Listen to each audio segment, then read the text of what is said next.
Hi friends, welcome back to my channel. আমি আজকে আপনাদের সাথে খুবই পপুলার একটা মিষ্টির রেসিপি শেয়ার করব, ছানার জিলিপি। তাহলে চলুন দেরি না করে রেসিপিটা দেখে নিই। আমি এখানে একটা পাত্রে 500 দুধ জাল দেওয়ার জন্য বসিয়েছি। এটা ভালো করে ফোটা অবধি আমাকে অপেক্ষা করতে হবে। দুধটা দেখুন আমার ফুটে উঠেছে, এটা 2-3 বার বলক উঠে গেছে। এবার আমি গ্যাসের ফ্লেমটাকে অফ করে দিয়ে দুধটাকে কিছুক্ষণ আমি ঠান্ডা করে নেব, কারণ গরম দুধে ছানা কাটলে ছানাটা হার্ড হয়ে যায়, আর যে কোনো মিষ্টি বানাতে গেলে হার্ড ছানাতে মিষ্টি ভালো হয় না। এটা আমাকে খুব সফট একটা ছানা তৈরি করে নিতে হবে। গ্যাসের ফ্লেমটাকে আমি অফ করে দিয়েছি। এবার দুধটাকে আমি কিছুক্ষণ ঠান্ডা করে নেব।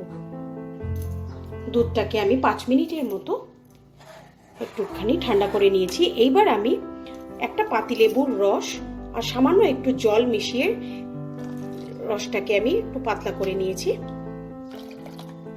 এবার ওই একটা পাতিলেবুর রস আমি এতে দিয়ে দিলাম। আস্তে আস্তে এটাকে আমি নাড়বো। গ্যাসটাকে জ্বালিয়ে দিয়ে আমি ফ্লেমটাকে একদম স্লো করে দিয়েছি। এবার আস্তে আস্তে নাড়তে নাড়তে দেখুন আমার ছানাটা কেটে গেছে। এবার আমি ছানাটাকে একটু ছেঁকে নেব। আমি এরকম একটা ছাঁকনি নিয়ে নিয়েছি। এই ছাঁকনিতে আমি এবার ছানাটাকে ঢেলে নেব। ছেঁকে নিয়ে এবার আমি এতে ওপর থেকে একটু জল দিয়ে ধুয়ে নেব, ঠান্ডা জল দিয়ে দেবো। এবার যতক্ষণ না ছানাটা আমার ঠান্ডা হচ্ছে পুরোপুরি, ততক্ষণ আমি এটাকে এইভাবেই রেখে দেব। আধ ঘন্টা আমি ছানাটার থেকে জলটাকে ঝরিয়ে নিয়েছি।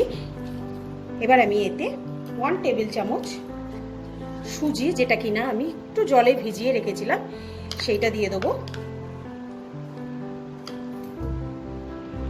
1 টেবিল স্পুন ময়দা আর হাফ টেবিল স্পুনের মতো একটু ঘি অ্যাড করব।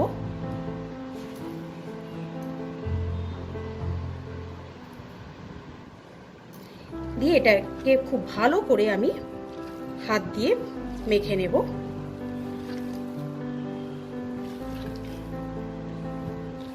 এই হাতের তালু দিয়ে দিয়ে আমাকে ছানাটাকে মেখে নিতে হবে, যাতে একটুও লাম্পস না থাকে।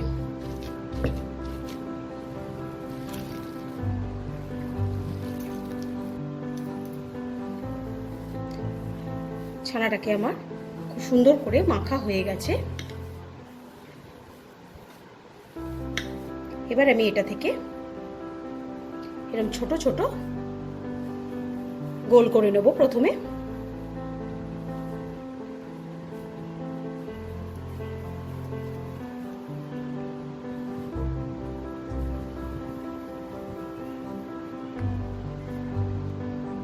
এগুলো থেকে আমি মন্ডগুলোকে পাকিয়ে নিয়েছি। এবার আমি এগুলো থেকে, এই গোল গোলগুলো থেকে আমি আস্তে আস্তে লম্বা করে নেব।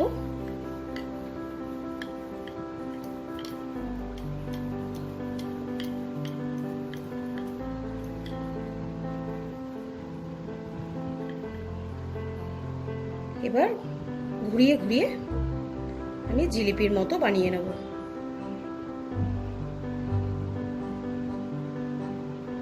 বানিয়ে এই শেষের মাথাটাকে আমি এই ওপরে দিয়ে চেপে দেব, যাতে ভাজবার সময় খুলে না যায়।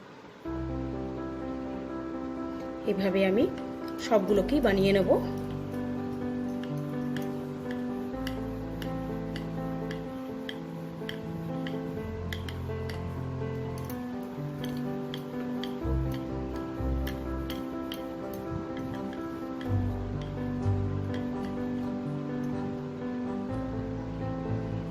ঘুরিয়ে জিলিপির আকার দিয়ে নেব।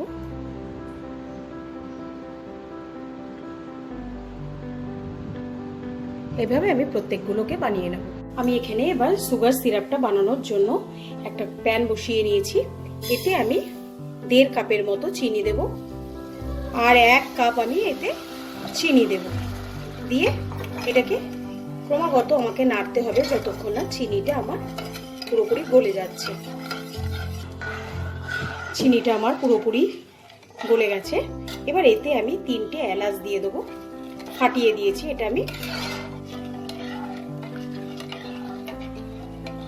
এটাকে 2 মিনিট ভালো করে জাল দিয়ে নেব।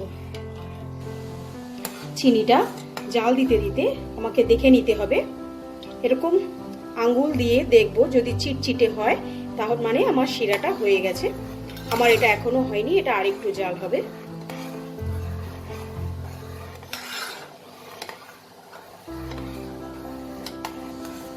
এই সুগার সিরাপটা আমার একদম হয়ে গেছে, এটাকে আমি ঢেকে সরিয়ে রাখবো। ছানার জিলিপিগুলো ভাজার জন্য এখানে আমি সাদা তেল গরম করে নিয়েছি। এবার এই তেলে আমি জিলিপিগুলোকে ছেড়ে দেবো। এটা আমাকে একদম স্লো টু মিডিয়াম ফ্লেমে ভাজতে হবে।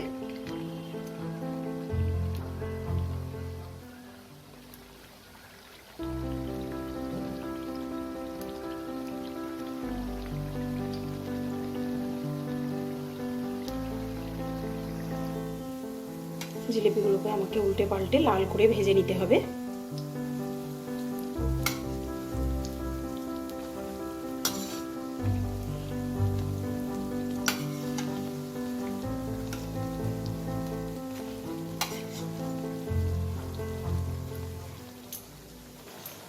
জিলিপিগুলোকে আমি উল্টে পাল্টে লাল করে ভেজে নিয়েছি।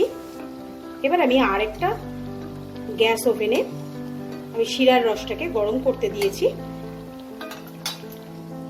আমি এই গরম গরম জিলিপিগুলোকে তেলের থেকে তুলে এই ফুটন্ত রসের মধ্যে দিয়ে দেবো।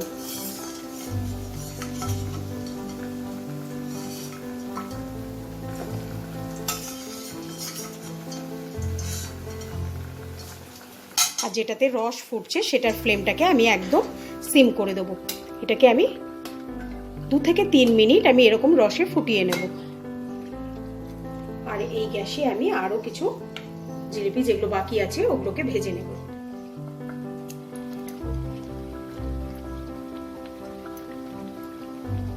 এটাকেও আমি লাল করে ভেজে আমি রসের মধ্যে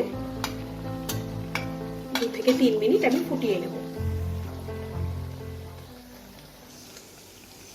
এদিকে আমার রসে এটাকে আমি 3 থেকে 4 মিনিট আমি মিডিয়াম ফ্লেমে, স্লো টু মিডিয়াম ফ্লেমে আমি এটাকে ফুটিয়ে নিয়েছি। এবার এই জিলিপিগুলোকে আমি তুলে রাখবো, রেখে ওই জিলিপিগুলো এই গরম শিরার মধ্যে দিয়ে দেবো। এবার আমি এই জিলিপিগুলোকেও তেলের থেকে তুলে নিয়ে আমি গরম রসের মধ্যে দিয়ে দেবো। দিয়ে এটাকেও আমি 3 থেকে 4 মিনিট স্লো টু মিডিয়াম ফ্লেমে ফুটিয়ে নেব। তাহলেই আমার ছানার জিলিপি একদম রেডি। তৈরি হয়ে গেল ছানার জিলিপি। আজকের ভিডিওটা আপনাদের ভালো লাগলে লাইক করবেন, শেয়ার করবেন। আর যারা ফার্স্ট টাইম আমার চ্যানেলটাকে ভিজিট করছেন তাদের অনেক অনেক অনুরোধ, আপনারা প্লিজ আমার চ্যানেলটাকে সাবস্ক্রাইব করে আমার পাশে থাকবেন। আজকের মতো বিদায় জানাচ্ছি, আবার আসবো নতুন কোনো এক রেসিপি নিয়ে। বাই।